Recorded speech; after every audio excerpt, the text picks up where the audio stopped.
call Courtney Cola to the stand.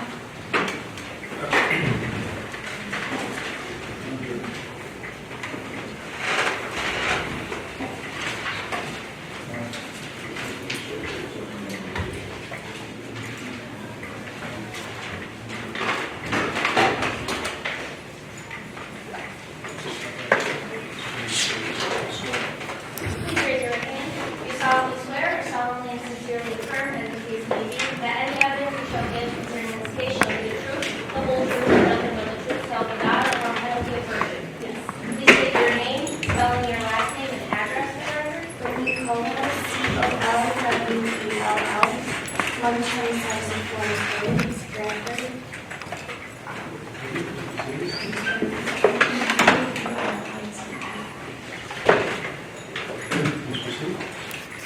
Thank you, Your Honor.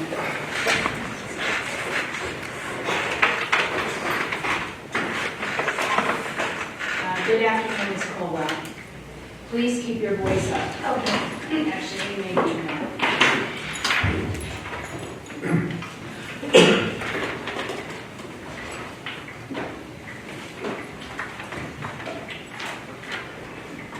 Okay, Ms. Colwell, how old are you now? 29. And are you working? Yes. Where do you work? Raft River Spa. Ms. Colwell, do you know a man by the name of Michael Calabrese? Yes. How do you know Mr. Calabrese? He's my ex-boyfriend. I'm sorry. He's my ex-boyfriend. And how long roughly were you Michael Calabrese's girlfriend? About 4 years. And did that time period cover August of 2012? Yes. Did you, where did you live in August of 2012? And he ran for that, the address that I just gave. And what is that address? 127 Florence Road, Connecticut, Connecticut. Is that a house or an apartment? What is It's it? a condo. Did you share that condo with anyone in August of 2012? Just me and Michael. By Michael, you mean Michael Michael Calabrese? Calabrese. Okay, who owned that condo? Me and Michael. How long did you live in that condo together? I'd say about 2 to 3 years. And the two of you purchased it together? Yes. Were you in a dating relationship? Yes. Were you intimate with one another? Yes. Was your relationship advancing to a next level? Yes. Could you describe that? We were making future plans to get married and have kids maybe one day. So we were talking about all that, and then we ended up splitting up during that and kind of tried to make it work for a few months before everything happened. And did there come a time when you did split up with Michael Calabrese? Yes. Prior to that, would you say that you were very close with his family? Yes. And how about him with yours? What was his relationship? Yeah, we were all very close.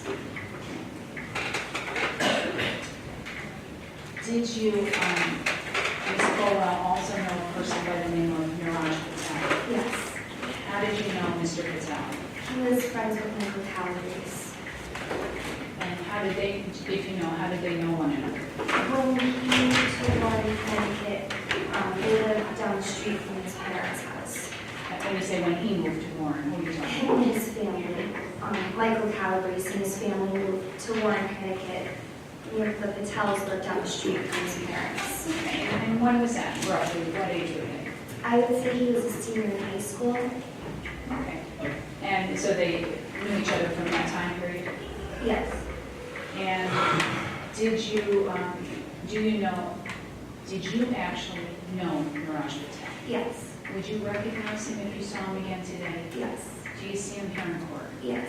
Would you please identify him by a location in relation to where you're sitting and perhaps also an article of clothing? He's sitting to the left of the table at the end, wearing a suit and a red tie. I've asked the director what she's identifying Niraj Patel that she knows as this defendant. No, yeah. So We're Do you know whether Niraj Patel had a brother? Yes. And what was his name? Sean Patel? And do you know whether he had any other relatives that you knew? No, just the two of them. I met their parents probably maybe once or twice. Do you know if Niraj Patel had any relatives in the Brantford area? Yes. And who was that? Haral Patel. And I'm sorry, did you say the relationship? It was his cousin.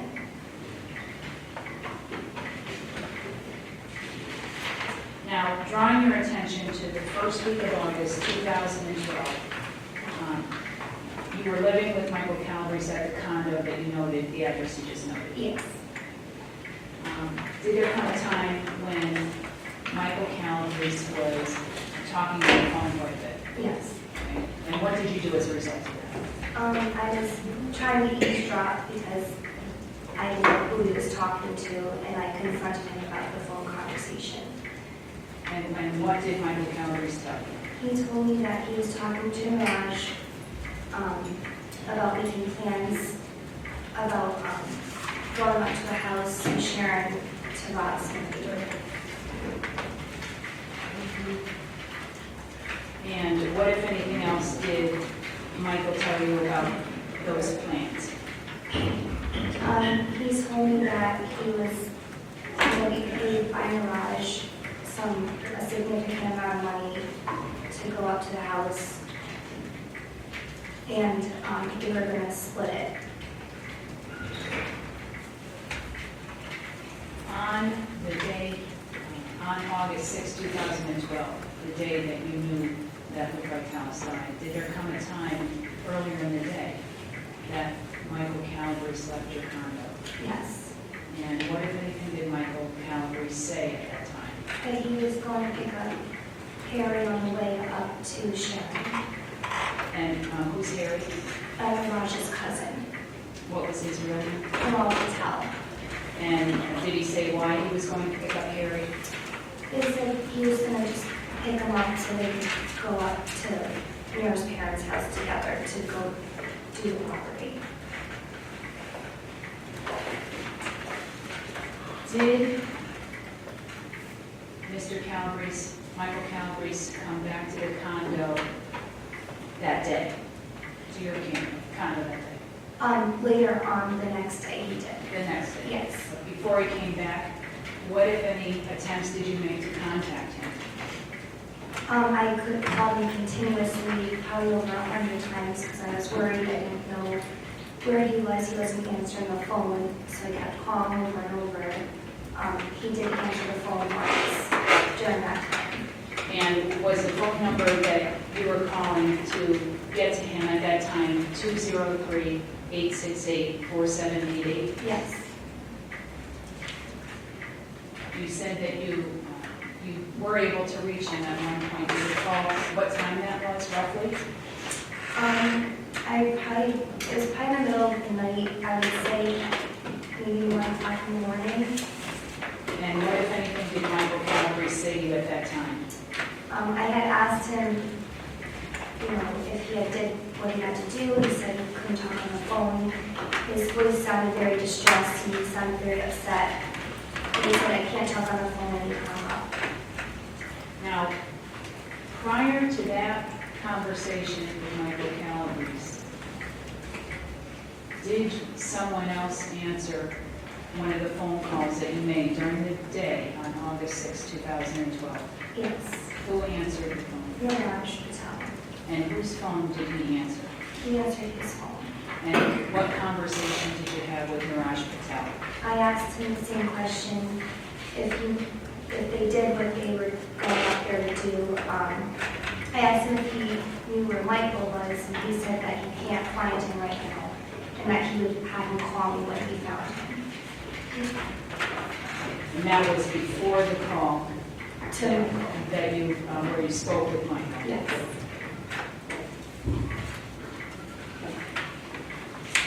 You said that Michael came home at some point. When was that? Roughly 3:30 in the morning. Would that have been then the following day? Yes. Okay. And what, if anything, unusual did you know about Michael at that time? He was wearing different clothes and he had no shoes on. How is it that you noticed that he had no shoes? It just kind of stuck out that he walked in the house with no shoes on. Was your cell phone number at the time 203-843-3252? Yes. And was your house landline 203-208-0408? Yes. When you had attempted to contact Michael Calabrese throughout the day, did you try to contact him from using both of those phone lines? Yes.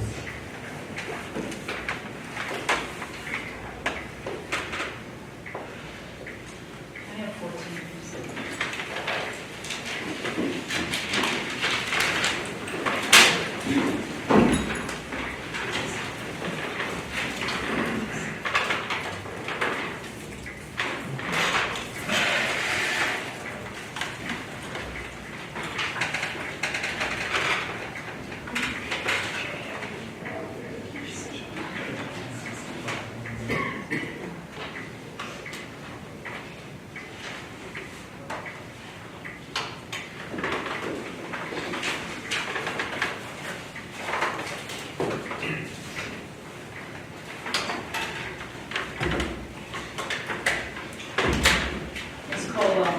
Showing you a photograph that, one of two photographs on a disc, which has been marked States Exhibit 14, and they're going to show up here. Okay.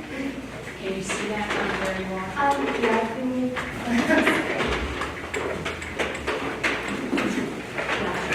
Does that help?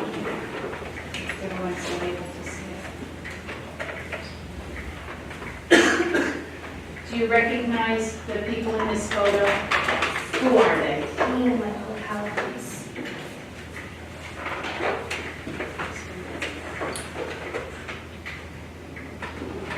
And do you recognize the people in this photo? Yes. Are you and Michael Calabrese in this photo as well? Yes. Could you point out for the jury or just describe by location from left to right? We're the third, the second to the, there's a girl all the way to the left and we're the ones right after.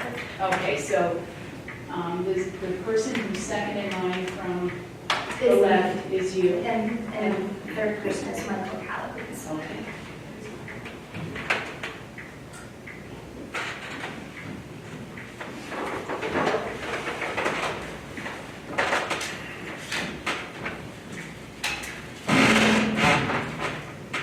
I have nothing further than Ms. Ross? Thank you. Let me ask you, Ms. Caldwell, you gave a number of statements to the police, haven't you? Yes. You gotta say yes or no. Oh, yes, I did. And how many? About 5 or 6 maybe? 5 or 6 written statements? Yes. Over what period of time? A matter of a couple of years. Police kept coming over and calling in, Yes. and they gave up, you say 5 or 6 statements. I mean, I can't remember exactly, but it was quite a few. Okay. And did you read the statements before you signed them? Yes. And were they truthful? Yes. All No, of them? Huh? not all of them, no. How many of them were not true? The first 2 probably weren't. One. Yeah, I did. And you knew that in the bottom of the statement, there was a warning about giving a false statement, right? Yes. And have you been arrested for giving a false statement? No.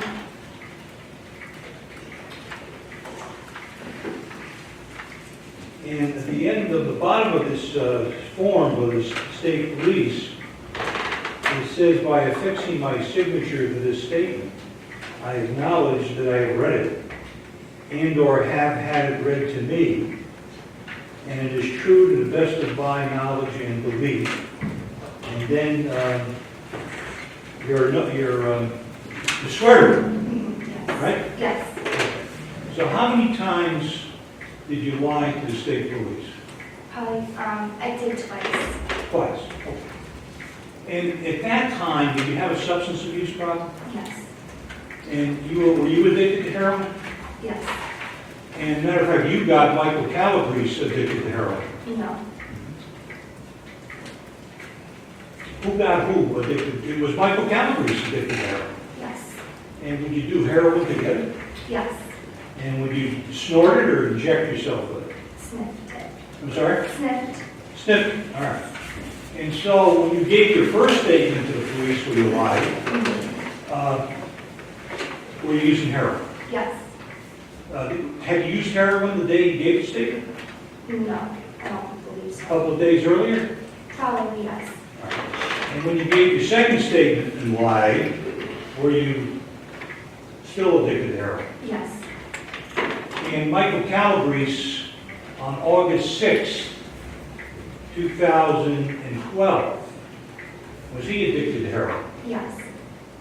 And how many years before August 6th, 2012, was he addicted to heroin? I'd say a year A year. or two before. Okay. And he had a gun. Yes. And Michael Calabrese had a gun in your condo. Yes. And you've seen it. Yes. And did you tell the police when you gave your first statement that Michael Calabrese had a gun? No. Did you tell the state police in your second statement that Michael Calabrese had a gun? No. The gun was hidden in the condo, Yes. and it was in a heat duct. Yes.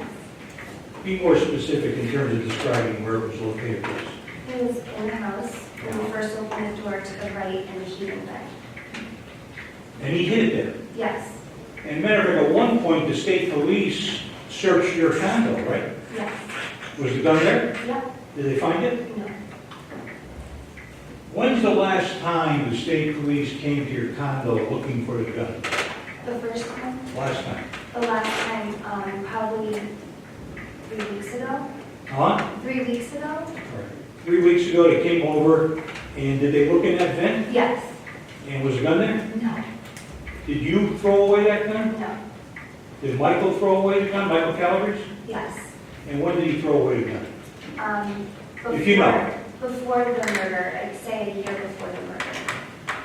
Didn't you tell the police that he got the gun a year before the murder? Yes.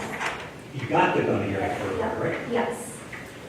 And did you tell the state police from whom he got it? No, because I didn't know. I'm sorry? I said to them I didn't know who he got the gun from because I didn't know. It's a handgun, right? Yes.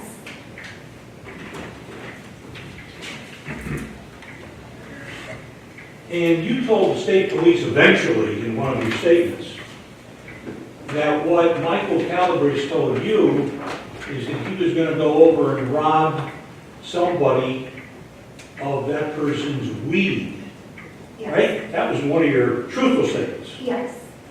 And he wasn't going over there to rob the fellow with money, he was going there to rob the fellow with his weed. That's what you told the police. Yeah, I don't know why I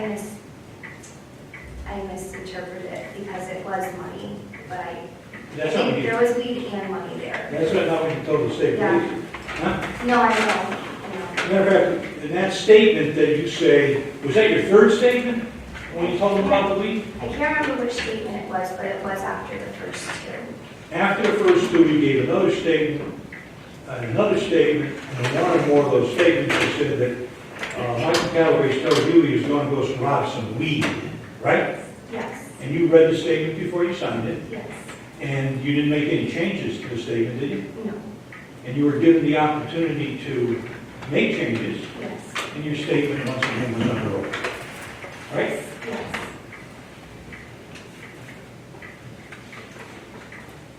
And Michael Calabrese made it sound to you, his statement, that the stealing of the weed and the homicide were two separate events. Right? No. Oh, well, what I thought, because I thought that they That's had what you- nothing to do with each other. Based on what Michael Calabrese told you. Yes. And you told the state police in your third or fourth statement. Yes. When I finally came to facts that he did do it, that's when I told the police. What year was that? 2014, 15. Now, Michael Calabrese told you that he had met this individual, Luke Vitalis, a couple of times. I don't recall him telling me that he met him. Did you ever meet him? No.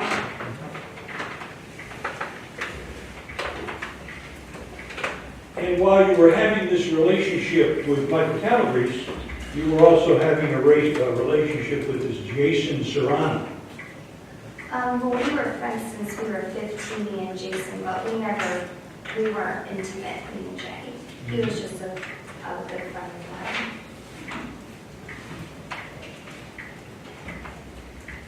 And you know my client, Niraj Patel. Yes. Does he speak with an accent? No.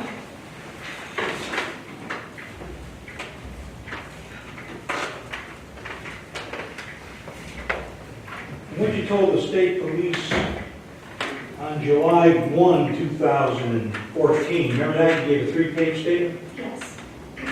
And you told the police that you were at that time less afraid of Michael Calabrese. Yes. So before you gave that statement, were you afraid of him? I mean, I think I was afraid of him thinking I was going to tell on him or something like that. Not that I was afraid for my well-being. And you told the state police that Michael Calabrese was to steal weed from a kid if the kid owed Niraj money. Yes. And that's why they were going to steal the weed, right? Yes.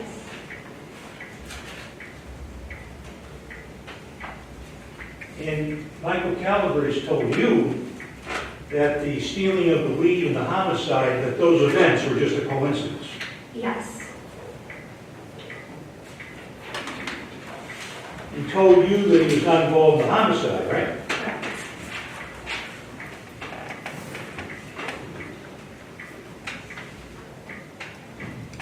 So that's the only reason why I Excuse me, lied. there's no question. Sorry.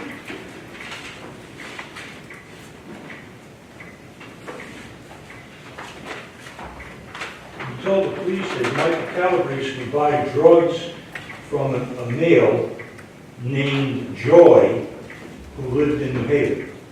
I think you mean Jay. Jay. Jay? Even, yeah. Yeah, you're right. Yes. Matter of fact, you and Michael Calabrese would drive to New Haven in the car trying to pick up some heroin, Yeah. right? Yeah. How many years did you do that? 2 years, 2 or 3 years. So you go down to New Haven during the night or day or both? Both. It was And that time. You knew where you could cop some drugs, right? Yes. And you'd approach whoever the person might be and give them $20 to get some heroin. Yeah. And both of you snorted it at the time? Yeah. Well, who was driving? Was it? It was always different. It was never. And when you were driving, were you under the influence of cocaine? Yeah. Or heroin? Yeah. And you told the state police that there was a small black handgun in your condo 1 year before the homicide, Yes. right? Yeah. And that was true. Yeah. You told the police that Michael got rid of the gun, but she does not know how. Yeah. And You didn't know where he were. through, like, yeah, I didn't know where it was. Did Michael ever tell you that the victim in this case, Luke Vitalis, charged at him with a knife? No, he didn't tell me. I'm sorry? No, he didn't tell me anything about Luke. He never admitted to me that he did it.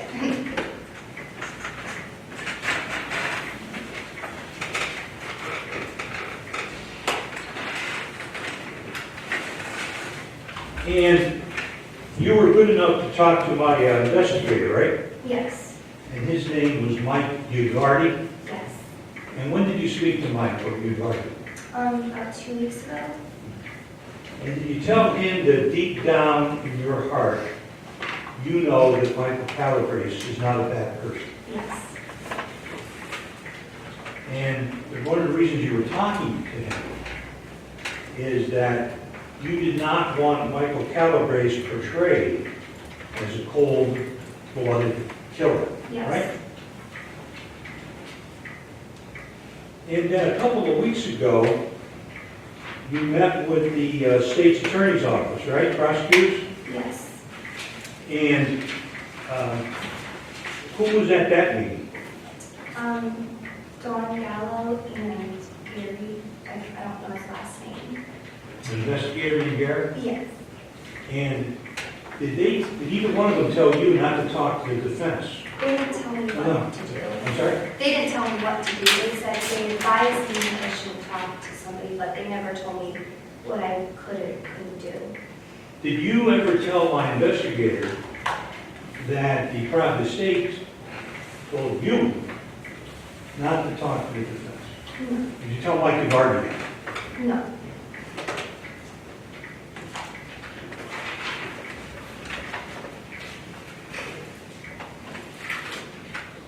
You told Mike Duvardi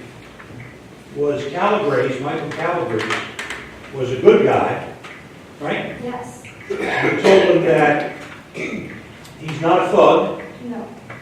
and you told him around the same time of this incident, he had a bad heroin addiction. Yes. You told him that you could not picture Michael Calabrese as a killer. No.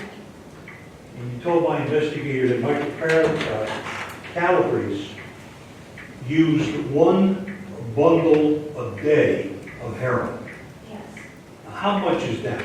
10 I'm bags. sorry? 10 bags. 10 bags of heroin a day, Yes. Mr. Calabrese, Yes. at the time of the homicide. Yes. How about you? I'd say half. 5 bags a day? Yes.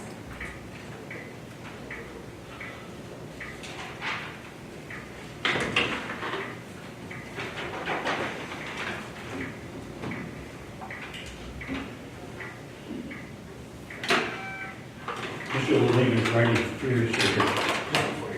Huh?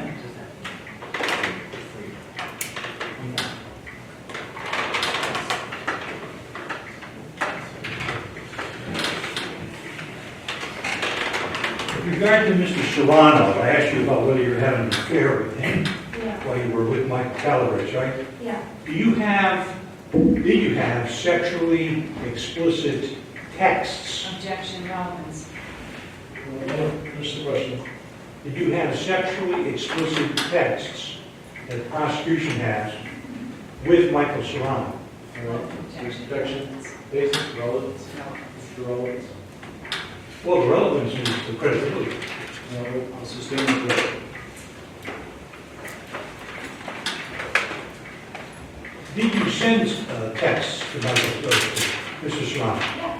Yes. Did you ever read them? Yes. We were best friends. I'm sorry? We were best friends. Still are.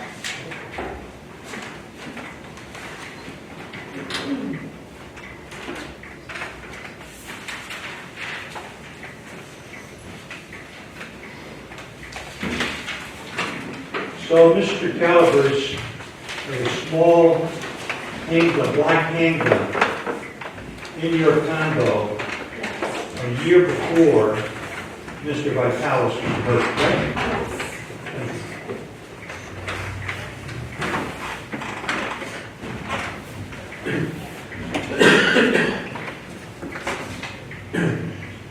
Ms. Colwell, Mr. Calabrese got rid of that handgun before Louis Vitalis murder, is that right? Yes. You told police. Yes.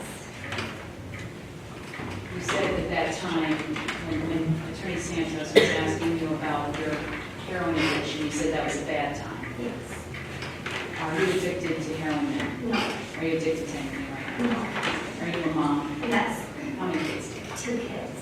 How old are you?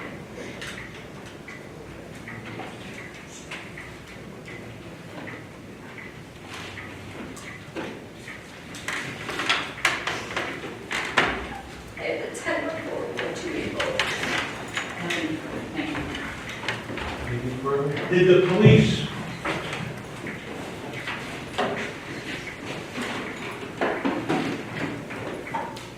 police come to your condo 3 weeks ago looking for that gun? Yes. And did you tell him that Michael had thrown her away? Yes. Did you tell him when he had thrown her away? I didn't remember when, but it was a long time before the murder. You remember now that it was a long time before the murder? Yes, I always told them that. You told the police that when they came over looking for it? Recently, when it came 3 weeks ago, they went over to the heating dog. Yes. They were looking for the gun. Yeah, I told them already. They had already known that it was gotten rid of a long time before the murder. Did you know that? Yes, he told me. I told him to get rid of it. You think he got rid of it, right? Yes. Thank you. You go. Well, were the police looking for the gun that was involved in the Luke Patel's homicide? Yes, that's what I thought. But the gun that Mr. Calabrese, Attorney Santos has been asking about, that you told the police about on your statements, that was a gun that Mr. Calabrese had prior to the homicide? Yes. And that he had gotten rid of prior to the homicide? Yes. So once the police found out about this hiding place, Yeah. they came over to look to see if there might be a gun related to Luke Patel's homicide. Yes. And you cooperated? Oh, yeah. I told them they had free range of the house and they could look wherever they pleased. Sanchez? Yes, sir. Just might have one.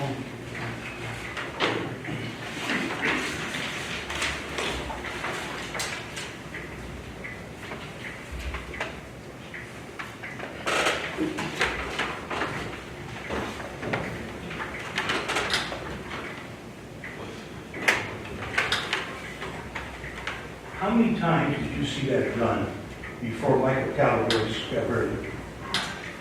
I think maybe once. I'm sorry? Maybe once. And how many years ago? How many years did they see it? Did you see it for the last time? It's been maybe 4 or 5 years. 4 to 5 years.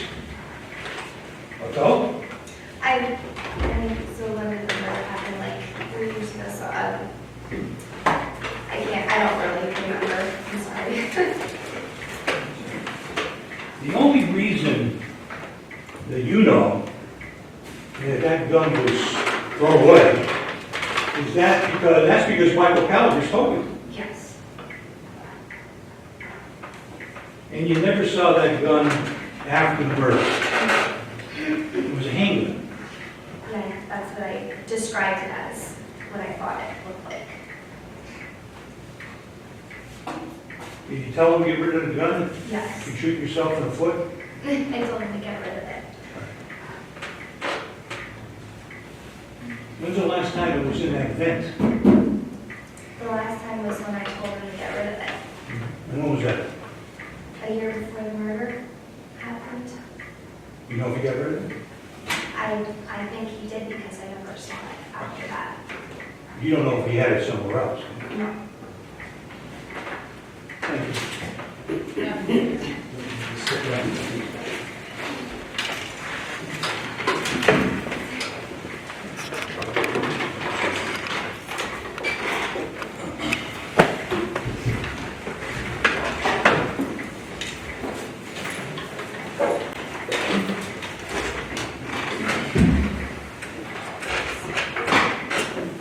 State calls Jim Smith to the stand.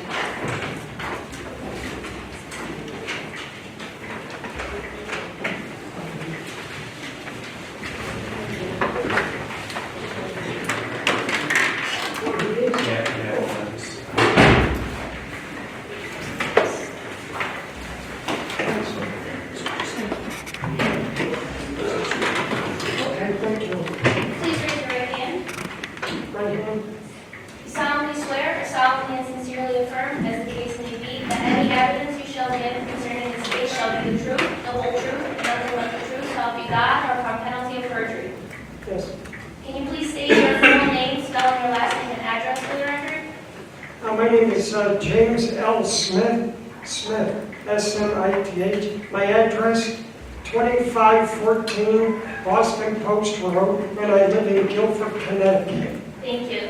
You're welcome. Yes, you see it. Okay, thank you. Marianne, just one more. Thank you very much. Yes. And actually, perhaps at sidebar. Right. Thank you. Listen to my hearing.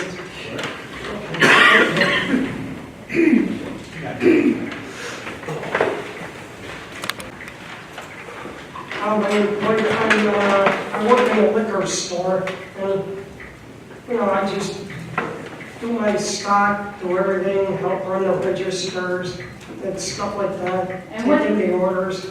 What's the name of the liquor store? It's called the East River Package Store in Madison. And who owns that now? It's a fellow named Mahendra Patel. Okay, does he go by another name? Yeah, we call him Mike. And how long have you been working at that store? I've been working there since my parents owned it, back in 1970. I did 3, and I worked there for a while, left for a couple of years, and then I came back, and I've been working there ever since. Now, ever since Mahendra Patel has owned it, who works there? Who are the employees who generally work there? It was me. And were there any other people who work there? His son helped me in the afternoons. And who's his son? It's Harry, Haral Paral, and is that Yes. the same last name, Patel? Patel. And you know him by Harry? Yes. Okay.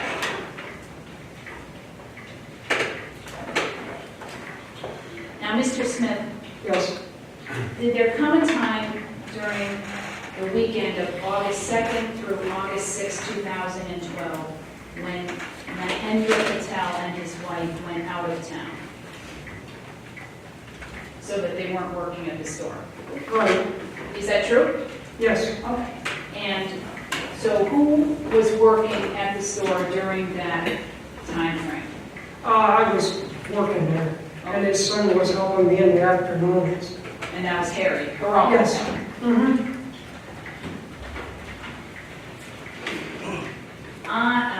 On Monday, August 6, 2012, did Harry come to the store? No. Did Paral Patel, Harry, come to the store at all? No. Did there come a time when, did you try to call him? Did you try to call Harry? I tried getting in touch with him, and I never got a hold of him. And did there come a time when you were running low on money?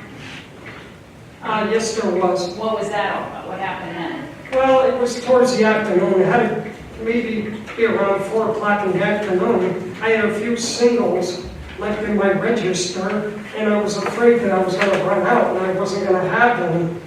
So I tried, to see a couple times, 2 or 3 times, if I can get in touch with him to have him come to the store. Because I don't drive, and plus got to have somebody there to watch the store. So I tried to get a hold of him, and I never did. So I was afraid I was going to run out, And did another relative eventually help you out Yes. in that regard? A cousin of theirs. Yes. Okay, and what did you know that cousin by? When did I know him by? What his name? Seth. Okay. And did Seth bring you some money? He brought me a few singles to keep me through the night so I can go to the bank like the next day. Okay. Right. And did Seth try to call Harry? Pardon me? Do you know whether Seth tried to get a hold of Harry? That I don't know. Did I don't there, think he did. did there come a time when you ended up closing the store? I did, yes. And who was supposed to take you home that night? Harry was. And was he around to take you home? Oh, Harry? Yeah. Yes. Was he around to take you home that night? No. Okay, who took you home? The nephew. Or the cousin. Same guy who brought the Yes, water? Seth. Mm-hmm. Ron never came to the store that day? No. I have nothing further. Niraj, no question. Just thank you for coming in. Okay, thank you. And happy New Year. Oh, I can step down? Yes. Okay, thank you. Okay. You're follow here? Okay. Thank you.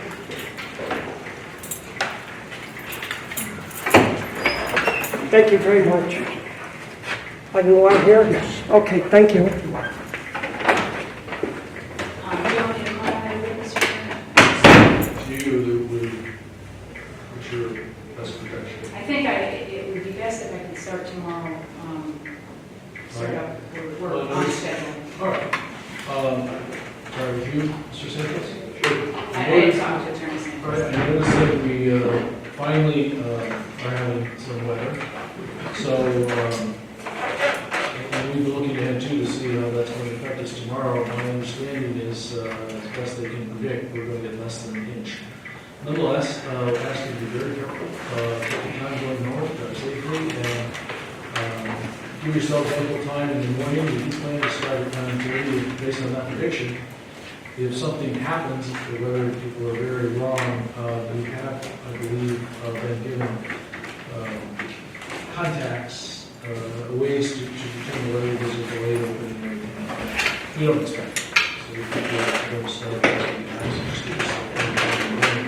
Thank you for your attention. Please remember the rules that you're following. We will excuse you, and as always, we'll wait for you to leave before we do, and perhaps if you bring your notebooks with you, and the clerk will collect them from you.